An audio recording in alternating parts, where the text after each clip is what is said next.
Mari kita berdoa. Kasih karunia dan damai sejahtera dari Allah Bapa dan dari anaknya Tuhan Yesus Kristus menyertai kamu sekalian. Amin. Salam saudaraku, sebelum kita melakukan aktivitas kita, marilah kita mendengarkan firman Tuhan hari ini yang tertulis dalam kitab Lukas 15 ayat yang ke-7.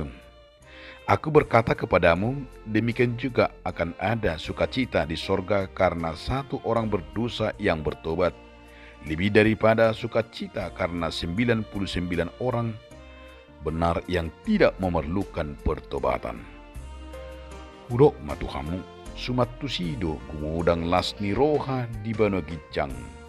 Mida si perdosa sahalak na olo paubahon rohana, asa mida sia pulusia, partigor nasopola paubahon roha nasidang. Demikian firman Tuhan. Saudaraku, judul renungan kita yaitu kasih karunia. Firman ini mengajak kita untuk memahami dan merasakan kekuatan kasih karunia Allah yang luar biasa. Dalam nats ini perumpamaan yang diceritakan oleh Yesus.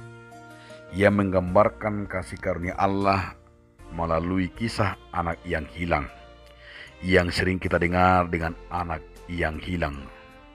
Kisah ini mengilustrasikan betapa Allah begitu mencintai dan menerima orang yang kembali kepadanya dengan hati yang tulus. Dalam kisah ini anak yang hilang menyadari kesalahannya dan memutuskan untuk kembali kepada ayahnya. Ketika sang ayah melihat anaknya kembali, dia tidak hanya menerima dia dengan kasih sayang, namun juga dengan kegemburan yang besar. Ayah tersebut bahkan mengadakan perjamuan besar untuk merayakan kepulangan anaknya. Maka renungan ini melarang kita tentang kasih karunia Allah yang tak terbatas. Artinya terus menerus.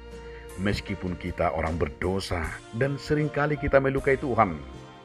Ketika kita sungguh-sungguh menghibur dan kembali kepadanya, Dia dengan penuh kasih dan gembira menyambut kita, saudaraku. Ia menyambut kita bagaimana akan kembali dan berubah dan bertobat. Tidak ada dosa yang terlalu besar bagi kasih karunia-Nya.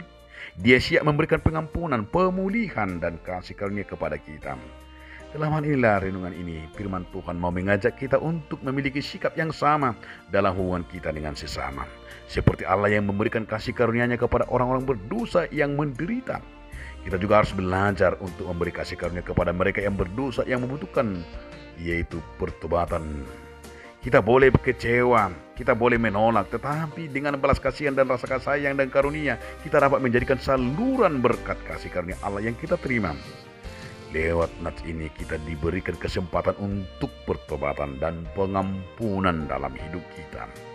Ketika kita mengaku dosa-dosa kita dengan tulus dan kita datang kepadanya, disinilah kita akan diajak saudara-saudaraku mengenal kasih karunia itu.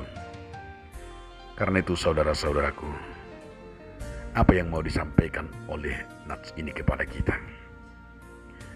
Kasih karunia Allah yang tidak terbatas itu adalah yang mau dikatakan Allah terus menerus dengan penuh kasih karunia mencari orang-orang yang hilang. Orang-orang yang menjauh daripadanya, orang-orang yang selalu jahat dan berdosa. Ia tidak ingin seorang pun hilang dan tidak ingin terpisah dari hubungan dengan Tuhan.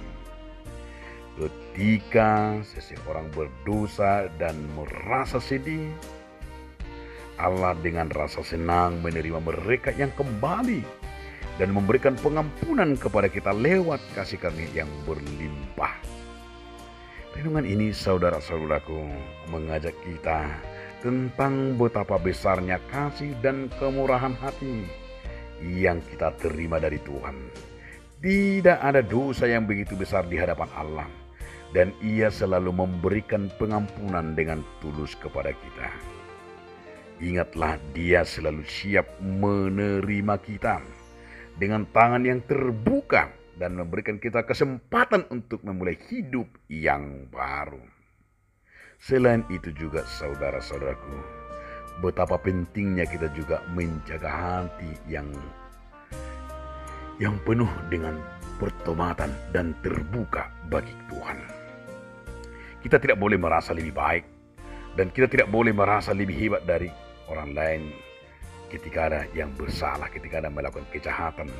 Tetapi sebaliknya, kita harus justru menghargai mereka sebagai kasih karunia yang diberikan Tuhan kepada kita. Dalam hidup sehari-hari, kita mau diajak mengembarkan kasih karunia itu dan mengungkapkan dengan rasa kasih sayang dan memberikan kenyamanan. Mari kita menjadi teladan sebagai kasih karunia dan tunjukkan kepada sesama kita dan kepada orang lain seperti Allah yang memberikan kepada kita. Amin. Terima kasih Tuhan Yesus Kristus karena Engkau Tuhan memberikan